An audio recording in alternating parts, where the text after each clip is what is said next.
మన ప్రభువును రక్షకుడైన యేసుక్రీస్తు ప్రభుల వారి అతి శ్రేష్టమైన నామములో ఈ జనవరి నెల 2వ ఆదివారం దేవుని సన్నిధిలో దేవుని నామాన్ని మహింపరచడానికి ఆరాధించడానికి కూడి వచ్చిన దేవుని బిడ్డలైన మీ అందరికీ నా హృదయపూర్వకమైన వందనాలు. దేవుడు ఇంతవరకు మనల్ని కంచివేసి కాపాడి గతించిన వారమంతా పోషించి ఆయన రెక్కల నీడల భద్రపరిచిన దేవునికి బిగ్గరగా మనం చేతులెత్తి చెప్దాం, హల్లెలూయా హల్లెలూయా. గత వారం మనం ఒక మాటని ధ్యానం చేసాం. కీర్తనల గ్రంథం 87వ కీర్తన 3వ మాటలు మనం గమనిస్తే, దేవుని పట్టణమా మనుషులు నిన్ను గూర్చి మిక్కిలి గొప్ప సంగతులు చెప్పుకొందురు అన్న మాటని మనం ధ్యానం చేసాం. దేవుని పట్టణమా, యెరూషలేము పట్టణమా, మనుషులు నిన్ను గూర్చి గొప్ప సంగతులు చెప్పుకుంటున్నారు. మిక్కిలి గొప్ప సంగతులు. ఏమిటయ్యా మిక్కిలి గొప్ప సంగతులు? ఎందుకైనా యెరూషలేము పట్టణాన్ని గురించి వారు చెప్పుకుంటున్నారు అని మనం ధ్యానించుకుంటూ వచ్చిన తర్వాత ఒక 2 మాటలు మనం ధ్యానించాం.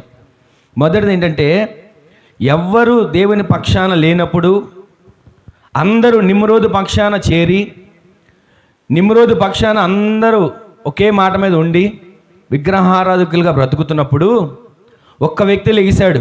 ఎవరో వ్యక్తి? మెల్కీసెదెకు అనే వ్యక్తి లేచి, ఇదిగో నేనున్నానయ్యా, నిన్ను ఆరాధించే గుంపులో నేనున్నాను, నీ పక్షాన నిలబడడానికి నేనున్నాను అని ఒక వ్యక్తి లేచాడు. రెండవదిగా, ప్రజలందరూ కూడా నీతి లేని వాళ్ళుగా జీవిస్తుంటే నీతికి రాజుగా నేనున్నానయ్యా అని చెప్పి ఆయన ఉన్నాడు. ఆయన దేవుని పక్షాన నిలబడ్డాడు. అలా నిలబడటం వలన 4000 సంవత్సరాలు జరిగిపోతున్నా దేవుడు ఇంకా యెరూషలేము పట్టణాన్ని జ్ఞాపకం చేసుకుంటున్నాడు. అలా మనం ఉండాలని, మనము దేవుని పక్షాన ఉండాలని, మన కుటుంబం దేవుని పక్షాన ఉండాలని, మన బిడ్డలు దేవుని పక్షాన ఉండాలని, మన సంఘం దేవుని పక్షాన ఉండాలని మనమందరం కూడా వేరొక మాట, వేరొక బాట కాకుండా దేవుని మాటలో, దేవుని బాటలో, దేవుని వాక్యానుసారమైన జీవితం, ఒకే గ్రంథం పట్టుకున్న మనందరం, ఒకే పరిశుద్ధ గ్రంథం పట్టుకున్న మనందరం ఈ గ్రంథంలో రాయబడిన మాటల ప్రకారంగా మనం జీవించాలని దేవుడు కోరుకుంటున్నాడు. అలా ఈ గ్రంథాన్ని పట్టుకున్న మనము, ఆ వాక్యాన్ని చదువుతున్న మనము ఆ రీతిగా జీవిస్తే దేవుని రాజ్యానికి మనం వారసులుగా మార్చబడతాం. అలా మన ద్వారా మన తరతరాలు, మన కుటుంబాన్ని దేవుడు జ్ఞాపకం చేసుకోవాలని గత దినాన్ని మనం వింటూ వచ్చాం. అయితే ఈ పట్టణాన్ని ఇంతగా దేవుడు కొనియాడడానికి, ఈ పట్టణాన్ని ఇంతగా దేవుడు గుర్తించడానికి, ఈ పట్టణాన్ని ఇంతగా దేవుడు జ్ఞాపకం చేసుకోవడానికి కారణాలు ఏమిటి అని మనం గమనించుకుంటూ వచ్చినట్లయితే, ఆ రోజుల్లో నిమ్రోదు అనే రాజు విగ్రహారాధన లేవనెత్తాడు. అప్పటి వరకు విగ్రహారాధన లేకపోయినా ఆ రాజు విగ్రహారాధనను తీసుకొచ్చి ప్రజలందరినీ కూడా నేనే దేవుడిని, నన్ను ఆరాధించాలి, నన్ను కనుక మీరు ఆరాధించకపోతే మిమ్మల్ని అందరినీ నేను చంపేస్తానని చెప్పి బెదిరించాడు. ఇక వాళ్ళందరూ భయపడిపోయి ఇక ఆ నిమ్రోదు పక్షాన చేరిపోయారు. ఒక మాట మీకు జ్ఞాపకం చేస్తాను. ఒకవేళ ఇప్పుడున్నటువంటి పరిస్థితులు కాకోకుండా ఇంకా ముందు ముందు భయంకరమైన పరిస్థితులు వచ్చి దేవుని పక్షాన మీరు నిలబడినట్లయితే మీకు ఆహారం ఉండదు, దేవుని పక్షాన మీరు నిలబడినట్లయితే మీకు రేషన్ అందదు, దేవుని పక్షాన మీరు నిలబడినట్లయితే ఏది మీకు తెచ్చుకోవడానికి వీల్లేదు, మీరు దేవుని పక్షాన నిలబడిన వాళ్ళుగా కాకుండా ఇదిగో అపవాది పక్షాన నిలబడే వాళ్ళుగా మీరు ఉన్నట్లయితే మీకు అన్నీ ఇస్తామని అనేటువంటి రోజులు రాబోతున్నాయి. ఆ రోజులు రాబోతుండగా దేవుని కొరకు మనం నిలబడే వారంగా మనం ఉండాలి.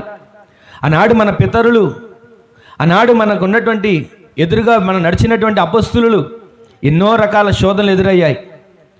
దేవుని నామం పేరట ప్రార్థన చేస్తే కొట్టేవాళ్ళు. దేవుని నామం పేరట ప్రార్థన చేయడం కాదు, ఒకళ్ళు మందిరానికి వెళ్తానికి కనపడినా వాళ్ళని చిత్రహింసలు పెట్టేవాళ్ళు. ఎక్కడో దాకేందుకు పౌలు గారే సౌలుగా ఉన్నప్పుడు వాళ్ళందరినీ కూడా తరిమి చంపినట్లుగా మనం లేఖనాల్లో చూస్తూ ఉన్నాం. ఇక్కడ మనం గమనించాల్సింది, దేవుని కొరకు నిలబడే వ్యక్తులుగా మన కుటుంబం మార్చబడాలి. అలా నిలబడే మెల్కీసెదెకు వలె నేను మార్చబడాలి. అలా నిలబడడానికి ఒక మెల్కీసెదెకులాగా నా కుటుంబం మార్చబడాలి. అలా నిలబడడానికి ఒక మెల్కీసెదెకులాగా నా సంఘం మార్చబడాలి అని మనం దేవుని కొరకు నిలబడగలిగే వారంగా మనం మార్చబడాలని గత వారం మనం మాటలు వింటూ వచ్చాం.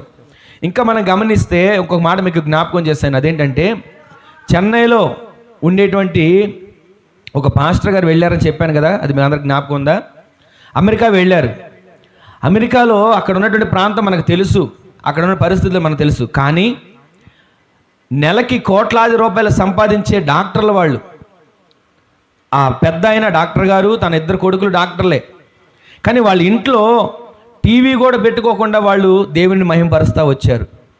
అమెరికా అంటేనే మనకు తెలిసింది, అక్కడంతా విచ్చలవిడిగా తిరుగుతారు, విచ్చలవిడిగా జీవిస్తారు, వాళ్ళు ఇష్టం వచ్చినట్లుగా బ్రతుకుతారని. కానీ అక్కడ కూడా ఎవరు ఎలా ఉన్నా నేను మాత్రం నా దేవుని కోసం నిలబడతాను అనే కుటుంబంగా అక్కడ ఆ కుటుంబం నిలబడింది, డాక్టర్ల గారి కుటుంబం. ఈరోజు మనం గమనిస్తే ఆ టీవీ పెట్టుకుంటే తప్పేంటి? టీవీ ఉండటం వలన మనకి వార్తలు తెలుస్తాయి, ఎక్కడ ఏం జరిగిందో ప్రమాదం తెలుస్తుంది అని అనుకుంటున్నాం. కానీ వాళ్ళ ఉద్దేశం ఏంటంటే ఈ టీవీ ఉండడం వలన ఒకసారి వార్తలు చూడొచ్చు, ఒకసారి ఇంకో ఛానల్ మార్చవచ్చు, తర్వాత అలా మార్చుకుంటూ మనం ఎక్కడెక్కడికో వెళ్తానే ఉంటుంది పైన. కనుక దానివల్ల మనకేం జరుగుతుంది? దేవునికి ఇవ్వవలసిన సమయం మనకు దేవునికి ఇవ్వకుండా దేవుని పక్షాన మనం నిలబడాల్సిన సమయాన్ని మనం విడిచిపెట్టేసి ఇక సమయం అంతా వృధాగా మనం గడుపుతూ వస్తున్నాం. కనుక టీవీ అనేది కూడా నా ఇంట్లో ఉండకూడదు అని ఆ వ్యక్తులు ఎలా నిర్ణయించుకున్నారో మన జీవితాల్లో కూడా దేవుని కోసం మనం నిలబడాలి అనుకుంటే కొన్ని మనం దేవుని కోసం వదులుకోవాలి. దేవుని కోసం మనం నిలబడాలి అనుకున్నప్పుడు కొన్నిసార్లు త్యాగం చేయాల్సిన పరిస్థితి వస్తుంది. ఎందుకంటే యోసేపు గారు మనకు తెలుసు, ఆయనకి ఎదురుగా పాపం కనబడుతున్నప్పటికీ కూడా ఆయన ఏం చేశాడు? ఆ పాపం నుంచి పారిపోయాడు. ఇప్పుడు పాపం మనకి దగ్గరగా ఉంటే ఆ పాపం నుంచి పారిపోయే వ్యక్తులుగా మనం ఉండాలి. ఒకవేళ పాపం చేయడానికి అవకాశం లేకపోయినంత మాత్రాన, పాపం చేయకుండా ఉన్నంత మాత్రాన మనం పవిత్రులని కాదు. పాపం ఒకవేళ మన దగ్గరికి అపవాది తీసుకుని వచ్చినా, పాపం అనే ఆలోచన మన తలంపుల్లో వచ్చినా, పాపం అనేటువంటి ఉద్దేశాలు మనలో ఊరేగినా, వాటి నుండి మనం తప్పించబడేటట్లుగా యేసు రక్తం చేత మనం ప్రతిదినం ప్రోక్షించబడుతూ ఉండాలి. ఆ యేసు రక్తం చేత మనం ఎప్పుడైతే ప్రోక్షించబడతామో ఆ నిర్దోషమైన రక్తం, ఆ కల్మషం లేని రక్తం మనలో ఉన్నటువంటి పాపపు ఆలోచనలు, పాపపు మనసు, పాపపు ఉద్దేశాలు అన్నిటిని కూడా పక్కకి తొలగిస్తుంది. అలా తొలగించబడాలంటే మనం ఏం చేయాలంటే ప్రతిదినము దేవుని దగ్గర మనం గడిపి, దేవుని దగ్గర మోకరించి, దేవుని దగ్గర మనం ఆయన కృపను పొందుకోవాలి. కృపను పొందుకోవడం అంటే ఏదో ఒక షాపులోకి వెళ్ళి ఒక వస్తువు తెచ్చుకోవడం కాదు. దేవుడు మనకిచ్చే కృప నిరంతరం అది శాశ్వతమైన కృపగా అది మార్చబడాలి. అలాంటి కృపను మనం పొందుకునే వాళ్ళంగా మనం మార్చబడాలి.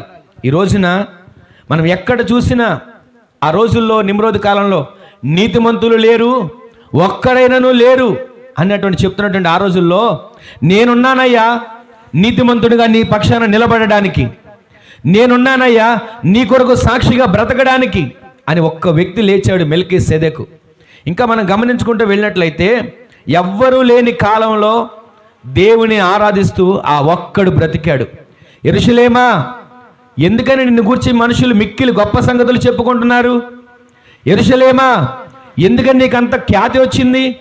యెరూషలేమా, ఎందుకని ఇన్ని 4000 సంవత్సరాలు గతించిపోతున్నా దేవుడు ఇంకా నిన్ను జ్ఞాపకం చేసుకుంటున్నాడు అన్నాడు. యెరూషలేం పట్టణాన్ని అడిగితే ఆ పట్టణం అంటది, ఈ పట్టణంలో దేవునికి వ్యతిరేకంగా లేచిన వారు వచ్చారు, వచ్చినా కానీ ఒక్క వ్యక్తి ఉన్నాడయ్యా, దేవుని కోసం నిలబడిన వ్యక్తి అడుగుజాడలు ఇక్కడ ఉన్నాయి, దేవుని కోసం నడిచినటువంటి ఆ వ్యక్తి పండుకున్న స్థలం ఇక్కడ ఉంది, దేవుని కోసం అతనే తీర్మానం చేసుకొని దేవునిలో ఎదగాలన్నటువంటి ఆశ నిరీక్షణతో ఎదురు చూసిన ఆ వ్యక్తి గుర్తులు అడుగుజాడలు ఇక్కడ ఉన్నాయి కనుక ఇంకా వ్యక్తిని బట్టి ఈ యెరూషలేం పట్టణాన్ని నేను జ్ఞాపకం చేసుకుంటున్నాను, ఇంకా వ్యక్తిని బట్టి ఈ యెరూషలేం పట్టణాన్ని నేను ఇంకా ప్రేమిస్తూనే ఉన్నాను. ఎవరైతే యెరూషలేం పట్టణం కొరకు ప్రార్థిస్తారో, ఎవరైతే యెరూషలేం పట్టణం కొరకు చేతులెత్తుతారో, వారి కుటుంబాలైనా, వారి సంఘాలైనా, వారి వ్యక్తిగత జీవితమైన దేవుడు యెరూషలేములోని దీవెన చేత నింపును గాక. యెరూషలేము పట్టణమా, ఎందుకు నీకు ఇంత ఆధిక్యత వచ్చింది? ఎందుకని నీ గురించి ఇంత గొప్పగా చెప్పుకుంటున్నారని మనం చూసుకుంటూ వెళ్ళినట్లయితే నీతిమంతుడు ఒక్కడు కూడా లేడు, నీతి కలిగిన రాజ్యం ఒక్కడు కూడా లేదు. సరే, నీతిమంతుడిగా కాదు, కనీసం నీతిమంతుడిగా ఉండాలని ప్రయత్నించేవాడు కూడా లేడయ్యా అని ఇర్మియా గ్రంథంలో మనం చూసాం. అంటే అక్కడ మన ప్రజల పరిస్థితి ఎలా ఉండిపోయిందంటే నీతిగా బ్రతకడం మాత్రమే కాదు, కనీసం నీతిగా బ్రతకాలి అనే ప్రయత్నం కూడా చేసేవాళ్ళుగా అక్కడ కనబడటం లేదు. అలాంటి స్థితిలో దేవుని కోసం నిలబడ్డాడు మెల్కీసెదెకు. ఈరోజు మనం గమనిస్తే మూడో మాట మనం చూద్దాం. మూడో మాటలో మనం చూస్తే ఆయన షాలేము రాజు, అంటే సమాధాన రాజు. ఈరోజు మనం గమనిస్తే సమాధానపు రాజుగా ఆ రోజుల్లో ఆయన దేశాన్ని పరిపాలన చేశాడు. ఇంకా మనం గమనించుకుంటూ వెళ్తే షాలేము రాజుగా ఈ షాలేము అనేటువంటి పట్టణాన్ని పరిపాలన చేస్తున్న ఆ రోజుల్లో యెరూషలేము పట్టణంలో ఒక అద్భుతమైన సంఘటన జరిగింది. అదేంటో మీకు జ్ఞాపకం చేస్తాను. ఆ యెరూషలేము పట్టణంలో ఒక అద్భుతమైన సంఘటన ఏమిటి అని మీకు జ్ఞాపకం చేసే ముందు, అక్కడ యెరూషలేము పట్టణంలో ఎందుకని అంత అద్భుతమైన సంఘటనగా తీర్చిదిద్దబడిందంటే, ఒక ఇద్దరు అన్నదమ్ములు ఉన్నారు. ఆ ఇద్దరు అన్నదమ్ములు పెద్దవాళ్ళు అయ్యారు, పెళ్ళిళ్ళు చేసుకున్నారు. చేసుకున్న తర్వాత అన్నకేమో ఇద్దరు పిల్లలు కలిగారు, వాళ్ళు పెరుగుతూ ఉన్నారు. తమ్ముడికేమో పిల్లలు లేరు. వాళ్ళ ఆస్తి చక్కగా అంతా సమకూర్చుకున్నారు, అంత బాగానే ఉంది. ఇక ఒక దినాన వాళ్ళు గోధుమల పంట అది పండించుకున్న సమయంలో జరిగింది ఏంటంటే, ఒక రాత్రిపూట అన్నకు ఆలోచన వచ్చింది. ఏమైనా ఆలోచన వచ్చిందంటే, నాకా ఇద్దరు కొడుకులు ఉన్నారు, ఆ ఇద్దరు కొడుకులు ఒక్కళ్ళు కాకపోయినా ఒకళ్ళన్నా నాకు ఇంత ముద్దు పెడితే నా కడుపు నిండుద్ది, నాకు ఆ రోజు గడిచిపోద్ది. నా తమ్ముడికి చూస్తేనే పిల్లలు ఎవరు లేరు, పిల్లలు లేరు కనుక వాడికి కొంచెం నేను ఆస్తిని సమకూర్చాలి అని వీళ్ళు సంపాదించుకుని పోగు చేసుకున్నటువంటి ఆ గోధుమల్లో నుంచి ఒక బస్తా తీసుకొని వెళ్ళి తమ్ముడికి తెలియకోకుండా తమ్ముడు పడుకొని ఉండగా తన తూములో పోసేసి అన్న వచ్చేసాడు. తమ్ముడికి ఒక ఆలోచన వచ్చింది, నాకేమో పిల్లలు లేరు, నేను నా భార్య, మాకేమో ఒక ముద్ద తెచ్చుకుంటే మాకు సరిపోద్ది, మా అన్నకేమో బండెడు సంసారం, మా అన్నకేమో ఇద్దరు పిల్లలు, వాళ్ళ కుటుంబం, వాళ్ళు ఎంతమంది తినాలి, నా అన్నతో సంపాదించింది ఏం సరిపోద్ది అని తమ్ముడు ఇక్కడి నుంచి ఒక గోధుమ బస్తా తన భుజం మీద వేసుకుని వెళ్ళి అన్నకు తెలియకోకుండా అక్కడ పోసేసి వచ్చేసాడు. ఇక అది అలా జరిగిపోయింది. ఒక రోజున, రెండో రోజున మరలా అన్న ఆలోచిస్తూ ఉన్నాడు. అన్న ఆలోచించి ఆడికి ఒక్క బస్తానే వేసాను, ఒక బస్తా ఆడికేం సరిపోద్ది, 2 బస్తాలు ఈసారి వేస్తానని చెప్పి 2 బస్తాలు భుజం మీద వేసుకుని అన్న అక్కడి నుంచి బయలుదేరి వస్తున్నాడు. తర్వాత ఇటు నుంచి తమ్ముడు కూడా అదే ఆలోచన, 2 బస్తాలు నా అన్నకి ఇవ్వాలి, నాకేమో ఎవరున్నారు, మేమిద్దరమే కదా, ముసలోళం అయిపోయాం, మాకు ఉన్న దాంట్లో ఒక్క ముద్దండు కూడా మాకు సరిపోద్ది, ఇంత ఆస్తిని ఇంత సంపద నేనేం చేస్తాను, నా అన్నకి ఇస్తాను, వాళ్ళ పిల్లలు వాళ్ళు శుభ్రంగా బ్రతుకుతారు అని అక్కడి నుంచి తీసుకొని వెళ్తున్నాడు. ఇక అలా ఇద్దరు వెళ్తూ ఉండగా అన్న అటు బయలుదేరి వచ్చాడు, తమ్ముడు ఇటు బయలుదేరి వస్తున్నాడు. ఒక చోట ఇద్దరు కలిశారు. ఇద్దరు కలిసిన వెంటనే వాళ్ళకి ఒక ఆలోచన కలిగింది, ఏంటి నా తమ్ముడు ఇటు వెళ్తున్నాడు, ఏంటి నా అన్న అటు వెళ్తున్నాడు అని అన్న పిలుస్తున్నాడు. తమ్ముడు ఎక్కడికి రా వెళ్తున్నావు అని అడిగితే అప్పుడు తమ్ముడు చెప్తున్నాడు, అన్న నీకేమో బండిడి సంసారం అన్న, నీకు ఎలా సాగుతుందో ఎలా బ్రతుకుతున్నావో నాకు తెలియట్లేదు, ఇదిగో నాకు సంపాదించిన దాంట్లో కొంత నీ దగ్గర తీసుకొచ్చి పెడదామని చెప్పి నేను తీసుకొస్తున్నాను అన్న అంటే, అరే నేను కూడా అదే పనిలో నీ దగ్గరికి వస్తున్నాను రా అని చెప్పి ఇద్దరు అక్కడ ఎదురుబడి వాళ్ళ కష్ట సుఖాలు కనుక్కొని ఒకరి మేడ మీద పడి ఒకళ్ళు ఏడవడం మొదలుపెట్టారు. ఆ ఏడ్చిన స్థలంలోనే సొలొమోను దేవుని మందిరం కట్టాడు. హల్లెలూయా, హల్లెలూయా. అలా ఏడ్చిన స్థలంలోనే ఇస్సాకుని బలిగా ఇవ్వడానికి అబ్రహాం సిద్ధపడ్డాడు. అదే స్థలంలో వాళ్ళు ఏడ్చారు, అదే స్థలంలో వాళ్ళు కన్నీరు కార్చారు. ఆ కన్నీటికి నిదర్శనంగా సొలొమోను గారు దేవుని మందిరాన్ని కట్టడానికి దేవుడి కార్యాన్ని చేశాడు. ఇక్కడ మనం గమనించాల్సింది, ఆ అన్నల్ని మనం చూస్తే, ఆ తమ్ముడిని మనం చూస్తే ఎలా ఉన్నారంటే, ఒకరి కష్టం ఒకరు పంచుకోవాలనేటువంటి తపన, నా తమ్ముడు ఎలా బ్రతుకుతాడో నా అన్న ఎలా బ్రతుకుతాడో అన్న తపనతో వాళ్ళిద్దరూ సహకరించుకోవడానికి ఇష్టపడ్డారు. ఇంకొక చరిత్ర మీకు జ్ఞాపకం చేస్తాను, జరిగిందే ఇది. ఒక ప్రాంతంలో ఒక తండ్రి ఉన్నాడు, 80 ఎకరాలు సంపాదించిన తండ్రి.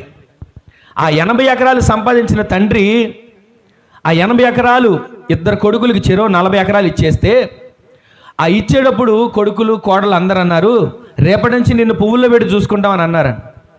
అన్న తర్వాత తెల్లారింది, వాళ్ళ పేరును రాసేసాడు, అంతా బాగానే ఉంది. ఇక తర్వాత పెద్ద కొడుకు దగ్గరికి వెళ్ళి, అయ్యా ఒక ముద్ద అన్నం పెట్టరా అంటే, ఏంటి నీకు అన్నం పెట్టేది, నాకు ఇచ్చిన 40 ఎకరాల్లో నాకు బోరు లేని ఎకరాలు ఇచ్చావు నాకు, అదిగో చిన్నోడికేమో చక్కగా 40 ఎకరాలు పండేది, బోరు పండి నీరు పండి చక్కగా పండేది ఇచ్చావు అని చెప్పి, నేను పెట్టను, ఆడి దగ్గరికి వెళ్ళి తిను అన్నాడు. సరే అని చెప్పి చిన్నోడి దగ్గరికి వెళ్ళి, అయ్యా పెద్దోడికేమో బోర్ లేని పొలం ఇచ్చానంట. నీకు బోర్ ఉన్నది ఇచ్చాను కదయ్యా, ఒక ముద్ద అన్నం పెట్టరా అంటే, నాకు ఇచ్చావు కానీ బోర్ ఉన్నది ఏం లాభం, ఆడికేమో హైవే పక్కన ఇచ్చావు, నాకేమో ఎందుకు పనికిరాంది ఇచ్చావు అని చెప్పి ఎవ్వరు ముద్ద పెట్టకపోగా 80 ఎకరాలు సంపాదించాడు. 80 ఎకరాలు కొడుకులిద్దరికి పంచాడు.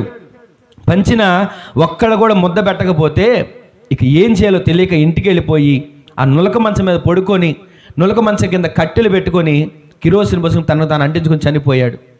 ఈ రోజున షాలేము రాజుగా ఆయన ఎందుకు నిలబడ్డాడు అని మనం గమనిస్తే, సమాధానం లేని రోజుల్లో సమాధానకర్తగా దేవుడు మన మధ్య ఉండాలని ఆయన ఇష్టపడుతున్నాడు.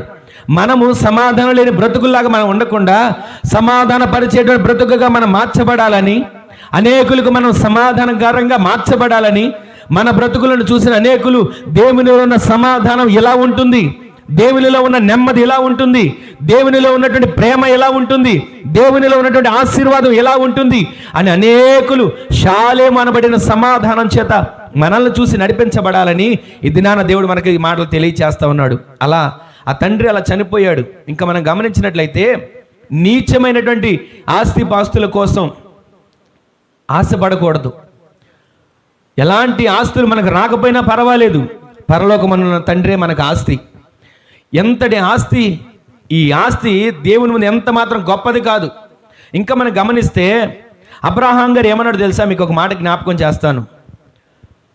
ఆ సొదొమ పట్టణానికి వెళ్ళాడు. తన తమ్ముడిని చెరబట్టబడ్డారని తెలిసి ఆ పట్టణమే సొదొమ రాజు మీద యుద్ధం చేశాడు.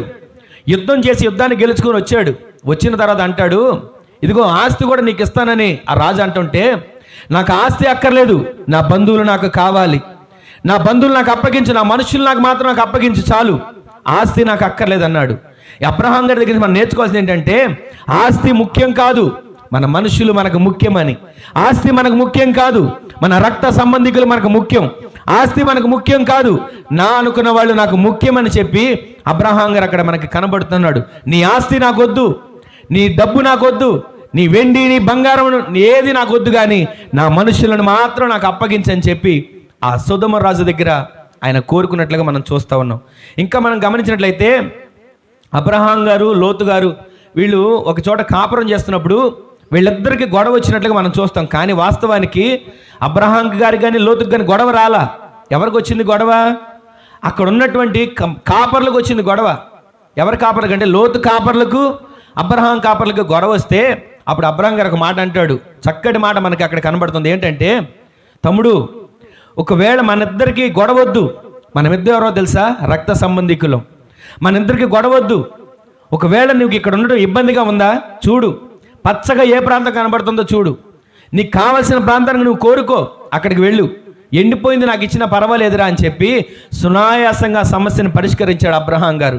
ఇక్కడ మనం గమనిస్తే మనం అనుకునేది ఏంటంటే, ఈ ప్రపంచంలో ఏ అన్న అయినా ఏ తమ్ముడైనా ఇంత సమస్యని పరిష్కరించలేరేమో అని మనకు అనిపిస్తుంది. ఎందుకనంటే అక్కడ వాస్తవానికి పెద్ద గొడవ అయిపోయేది. ఆ పశువుల కాపర్లకు ఎంత గొడవ వచ్చి ఉంటుంది, ఈ స్థలం మాకు చాలడం లేదు, మేము వేరే ప్రాంతానికి వెళ్ళిపోతాం.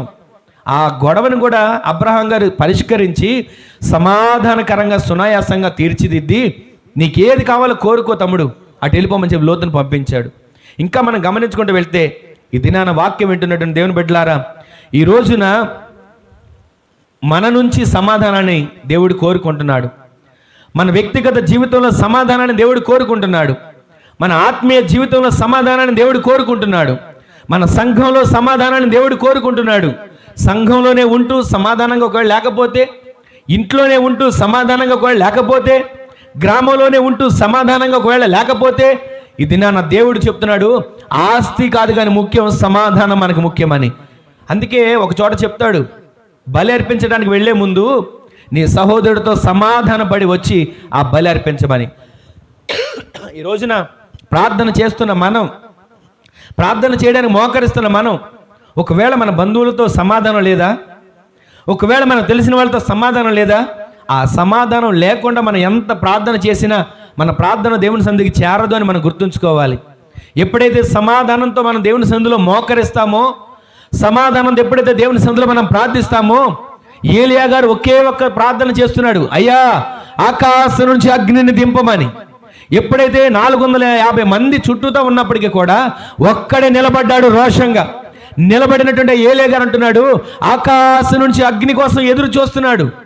వెంటనే ఆ ప్రార్థన చాలించక ముందే అగ్ని దిగి ఆ బలిపీఠం అంతా కూడా దహించినట్లుగా మనకి కనబడుతోంది.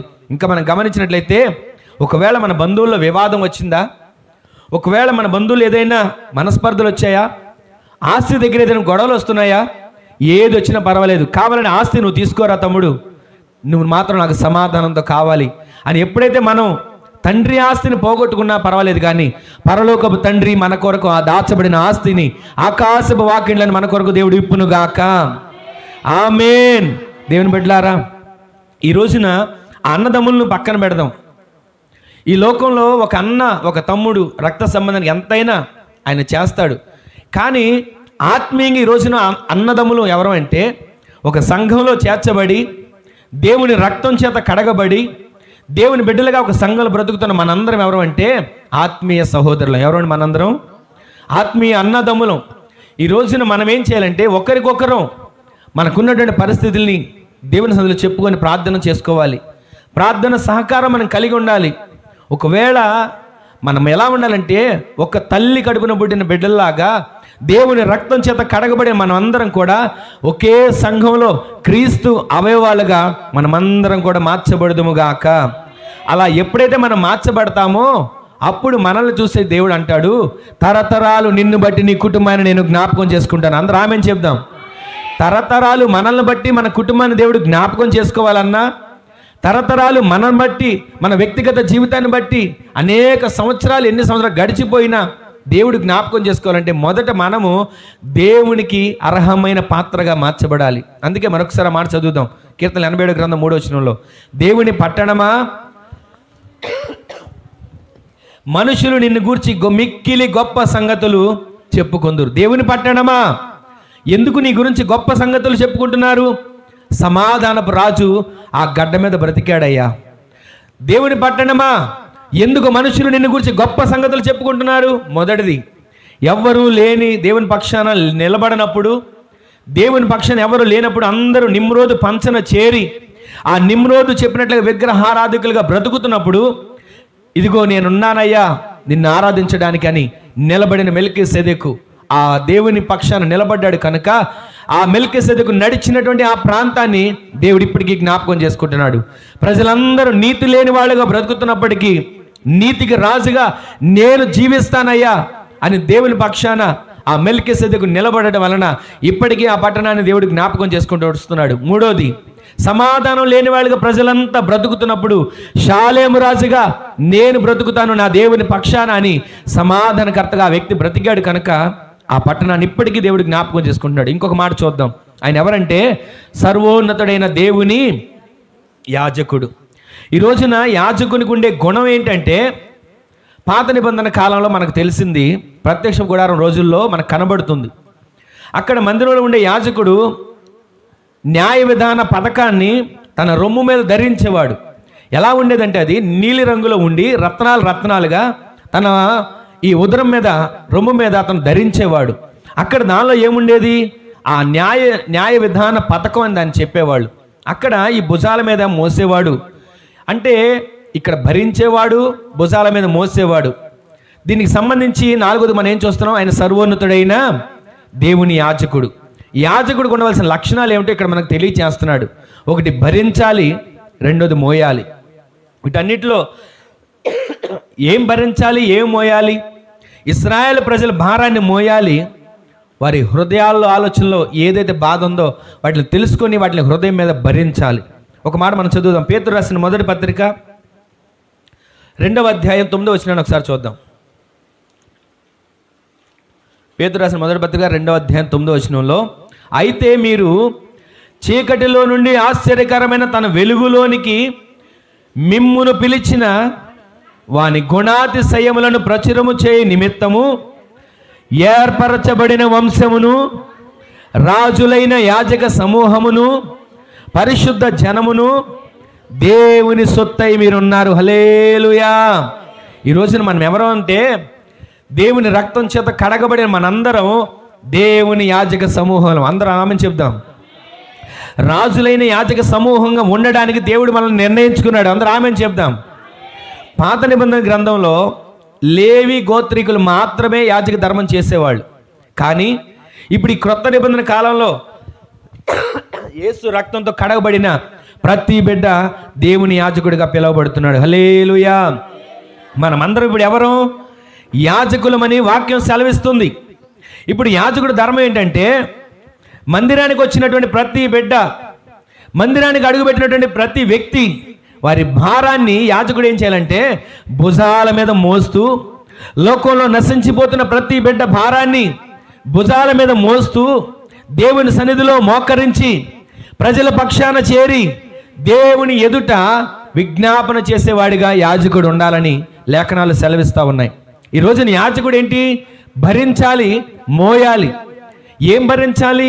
ఏ బిడ్డ అయితే మందిరంలోకి అడుగు పెట్టాడో, ఏ బిడ్డ అయితే దేవుని సన్నిధిలో ప్రార్థించుకుంటున్నారో వాళ్ళ సమస్య ఏదో, వాళ్ళ బాధ ఏదో మనం అందరం కనుక్కొని వాటి కొరకు మనం ప్రతిదినము మానక ప్రార్థించే వారంగా ఉండాలి. ఈ రోజున ఈ మాటలో మనం గమనించాల్సింది ఏంటంటే, ఈ 2021 సంవత్సరంలో దేవుడు నిన్ను నన్ను ఒక మంచి యాజకులుగా తీర్చిదిద్దునుగాక. ఒక మంచి యాజక ధర్మం చేసేటువంటి ఆత్మతో దేవుడు నింపునుగాక. యాజకుడు చేయాల్సిందేంటి? సంఘానికి వచ్చిన ప్రతి బిడ్డ క్షేమ నిమిత్తం మనం ప్రార్థన చేయాలి.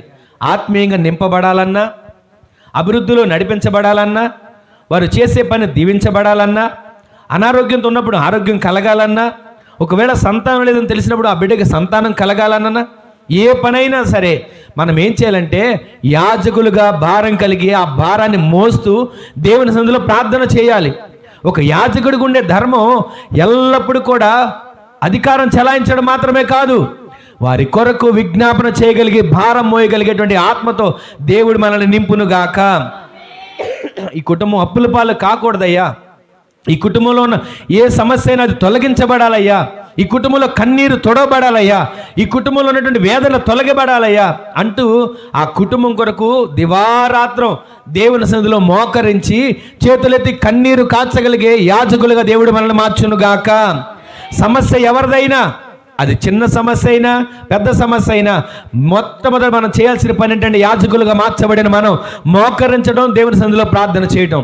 ఒకవేళ బలహీనతగా ఉందని ఒక తండ్రి చెప్పాడు అనుకుందాం, ఒకవేళ సమస్యగా ఉందని తల్లి చెప్పింది అనుకుందాం, ఒకవేళ నా చదువులో ఇబ్బందిగా ఉందని పిల్లలు చెప్పారు అనుకుందాం. మన పని ఏంటంటే వాళ్ళని చూసి నువ్వు ఈ పరిస్థితుల్లో వీక్గా ఉన్నావా అని చెప్పి వాళ్ళని అవమానించడం, హేళనగా మాట్లాడడం కాదు.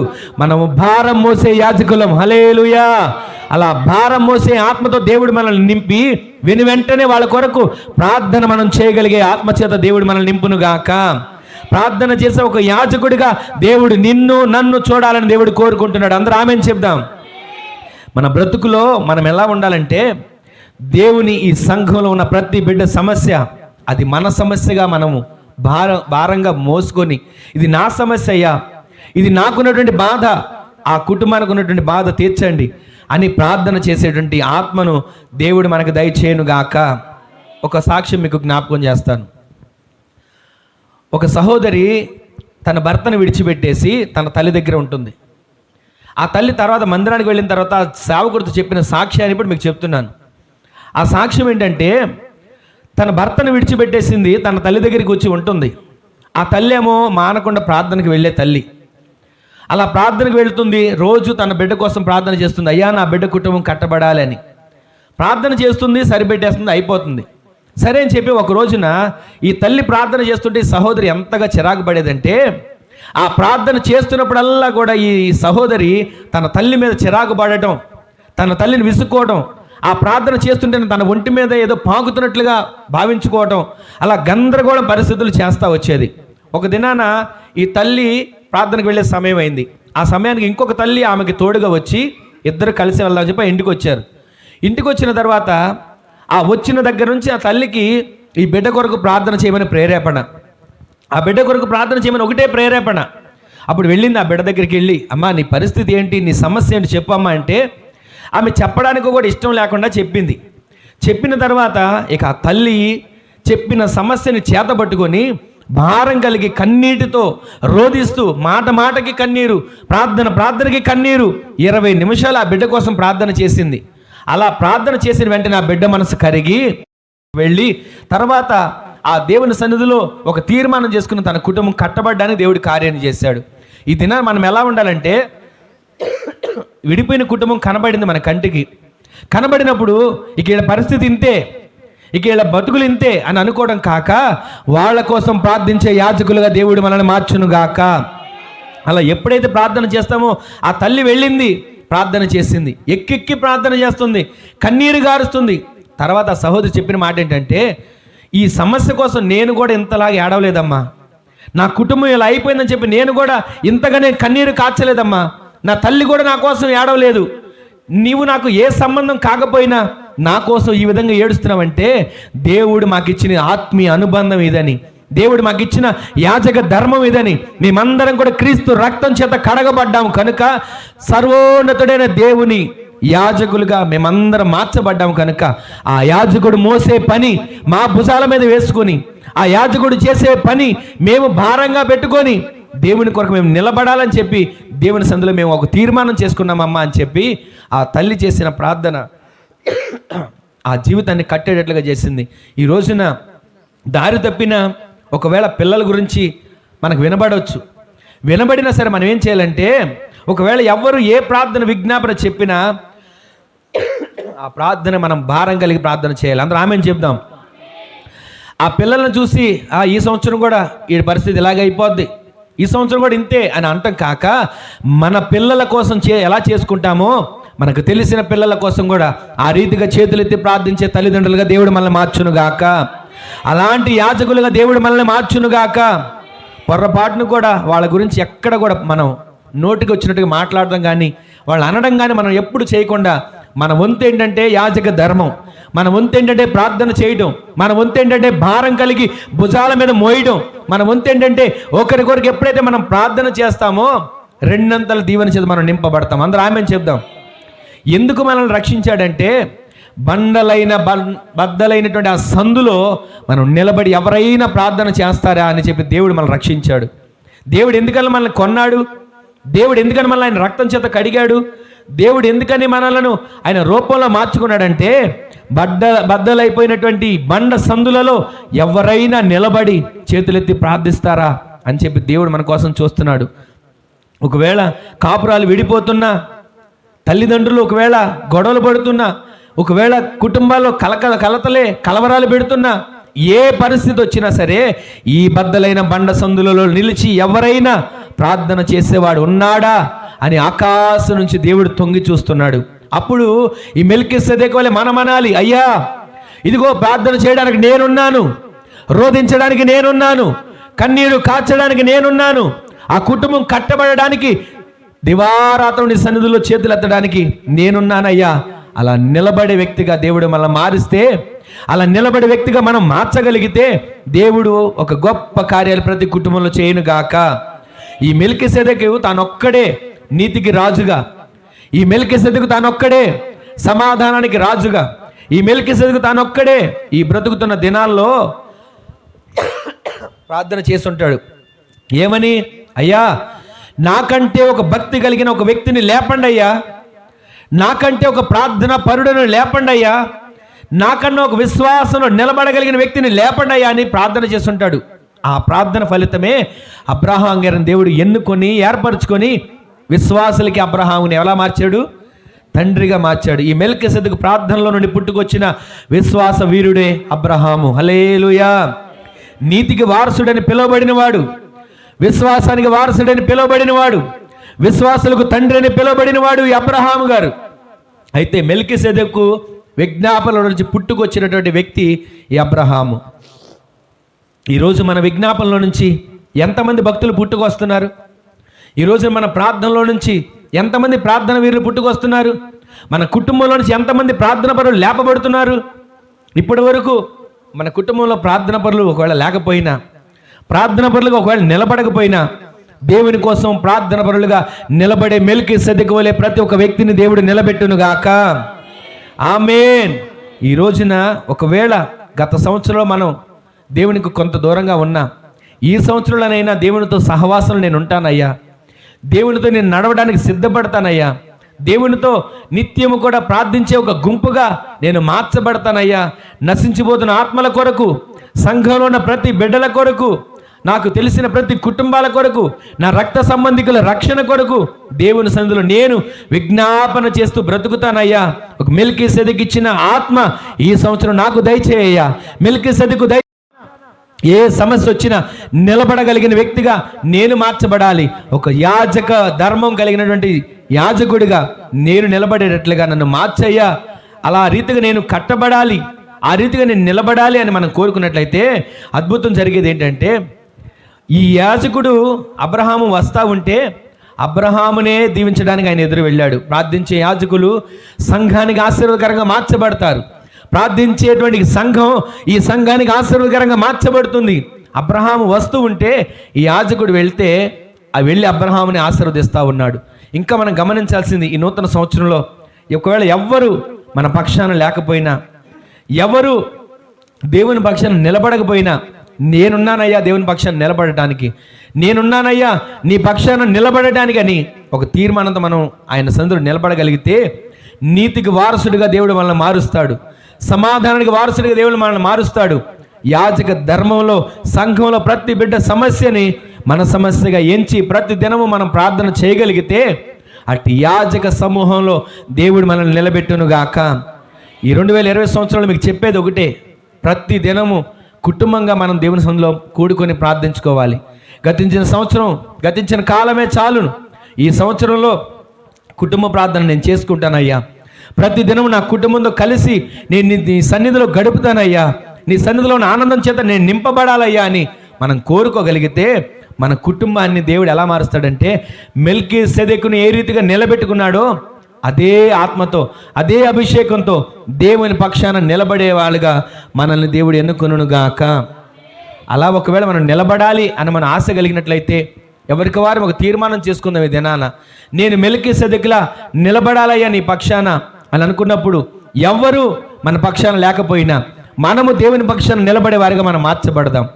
ఒకవేళ మన చుట్టూ ఉన్నటువంటి వాళ్ళ నీతి మనకు కనబడకపోయినా, నీతి కలిగిన ప్రజలుగా, నీతి కలిగిన సంఘంగా, నీతి కలిగిన బిడ్డలుగా మనం బ్రతుకుదాం. ఒకవేళ అసమాధానం మన కన్నుల ముందు కనబడుతున్నా సమాధానపరిచే వ్యక్తులుగా మనం షాలేము రాజులుగా మనం బ్రతుకుదాం. ఒకవేళ ఎవరు ఏ సమస్యని మన దగ్గర చెప్పుకున్నా ఆ సమస్యను చూసి మనం నవ్వుకునే వాళ్ళంగా కాక, ఆ సమస్య కొరకు భారం కలిగి ప్రార్థించే ప్రార్థనా పరులుగా దేవుడు మనల్ని మార్చాలి అని ఒక తీర్మానంతో ఎవరికి వారమే మోకరిద్దాం, ప్రార్థన చేసుకుందాం. అందరం మోకరిద్దాం, దేవుని సన్నిధిలో ప్రార్థన చేసుకుందాం. ఈ 2021 సంవత్సరంలో ఒక్కరోజు కూడా నేను నీ సన్నిధిని దూరం చేసుకోనయ్యా. ప్రతి దినము నీ సన్నిధిలో నేను గడుపుతానయ్యా. ఒక్కరోజు కూడా నేను పోగొట్టుకునయ్యా. ఆ యాజకులము మేమే, ఆ యాజక సంతతి మేమే. దేవుని పట్టణమా, మనుషులు నిన్ను గూర్చి మిక్కిలి గొప్ప సంగతులు చెప్పుకుంటారు. ఏంటి పట్టణమా? నీలో ఉన్న విశిష్టత, నీతికి వారసుడు నడిచిన గడ్డ, విజ్ఞాపన వీరుడు బ్రతికిన గడ్డ ఇది. ఆ గడ్డను బట్టి తరతరాలు దేవుడు దీవిస్తున్నాడు. ఆ మెల్కీసెదెకును బట్టి దేవుడు మనల్ని దీవించబడేట్లుగా మనం ఎప్పుడు కూడా దేవుని పక్షాన నిలబడిన వారంగా మనం మార్చబడాలని ఒక చిన్న తీర్మానంతో దేవుని సన్నిధిలో మనం ప్రార్థన చేసుకుందాం. మహాపరిశుద్ధుడా, మహాగణుడా, మహోన్నతుడా, జీవాధిపతిన తండ్రి, గొప్ప దేవుడానికి వందనాలు చెల్లించుకుంటున్నాం. సమయంలో నా తండ్రి ఎంత తేటగా గత 2 వారాలుగా మీరు మాట్లాడుతూ వస్తున్నారు ప్రభువా. మెల్కీసెదెకు మీ పక్షాన నిలబడినాడు, అదేవిధంగా మేము నిలబడాలి ప్రభువా. ఆ విధంగా మేము నిలబడాలయ్యా. సమస్యను చూసి మేము పారిపోయే వారంగా కాక, సమస్యను చూసి తల్లడిల్లిపోయే వారంగా కాక, ఆ సమస్యని కూడా పరిష్కరించగలిగిన దేవుని పక్షాన నేను నిలబడాలి అనేటువంటి ఒక ఆశ, నేను నిలబడాలి అనేటువంటి తపన, నేను నిలబడాలి అనేటువంటి ఒక తృష్ణ నాలో కలుగు చేయండి అయ్యా. అనేక చోట్ల నీతి కనబడకపోయినా నీతి కలిగిన పట్టణంగా నేను నిలబడగలగాలి. నీతికి రాజుగా నేను నిలబడగలగాలి ప్రభువా. సమాధానకరంగా నేను నిలబడగలగాలి. యాజక సమూహంగా నేను నిలబడగలగాలి అని తీర్మానం చేసుకుని మనందరం కూడా ఒక చిన్న ప్రార్థన దేవుని సన్నిధిలో చేసుకుందాం. జీవాధిపతి అయిన తండ్రి వందనాలు. నీ అపారమైన ప్రేమ కొరకు నీకు ధన్యవాదాలు సమర్పించుకుంటున్నాం. ఇంతవరకు మీరు చేసిన మేలు కొరకు నీకు వందనాలు. ఇక మీదట మీరు చేయబోతున్న కార్యాల కొరకు నీకు వందనాలు. ఇది నీ సన్నిధిలో మీరు మాట్లాడిన ప్రతి మాట ప్రకారం మేమందరం జీవించడానికి, తృప్తిపరచబడడానికి, ఆ వాక్కు ద్వారా ధైర్యపరచబడడానికి మీరు చేసినటువంటి ప్రతి కార్యాల కొరకు నీకు వందనాలు చెల్లించుకుంటున్నాం ప్రభువా. ఇది నీ సన్నిధిలో అడుగుపెట్టి ప్రార్థించి నీ మాటలు విన్న ప్రతి వారి జీవితాలలో ఆ మాటలు ఫలభరితంగా మార్చబడడానికి, నీ కొరకు ఒక మెల్కీసెదెకు వలె ప్రతి బిడ్డ, ప్రతి కుటుంబం నిలబడడానికి మీరు సహాయం చేయమని నీ చేతులకు అప్పగించుకుంటూ ఈ వారం అంతా కూడా బిడ్డల చుట్టూ నీ కాపుదల దయచేయండి, కంచె ఉంచండి, క్షేమాన్ని దయచేయండి, కృపను విస్తరింపచేయండి. నిరంతరం నీ కనుదృష్టి బిడ్డలపైన ఉంచి నీ కాపుదల్లో బిడ్డలు నడిపించమని వేడుకుంటున్నాం. ఈ వారమంతా బిడ్డలు చేసే వ్యాపారాలు, చేతి పనులు, ఉద్యోగాలు, ప్రతి పనిని కూడా మీరు ఆశీర్వాదకరంగా మీరు మార్చండి. నీ చిత్తము బిడ్డల జీవితాల్లో నెరవేర్చబడలే సహాయం చేసి ప్రతి దినము కూడా సమాధానకర్తగా ప్రతి కుటుంబాన్ని మీరు ఏలుబడి చేయండి అయ్యా. ప్రతి కుటుంబంలో కుటుంబంగా కూడుకోవడం, ప్రార్థించుకోవడం, ఆరాధించడం, బిడ్డలని సన్నిధిలో ఉన్న ఆనందాన్ని అనుభవించేలాగా మీరు నడిపించండి. నీ కొరకు నిలబడే మెల్కీసెదెకు వలె ప్రతి కుటుంబం నిలబడాలని సందులో కోరుకుంటున్నాం ప్రభువా.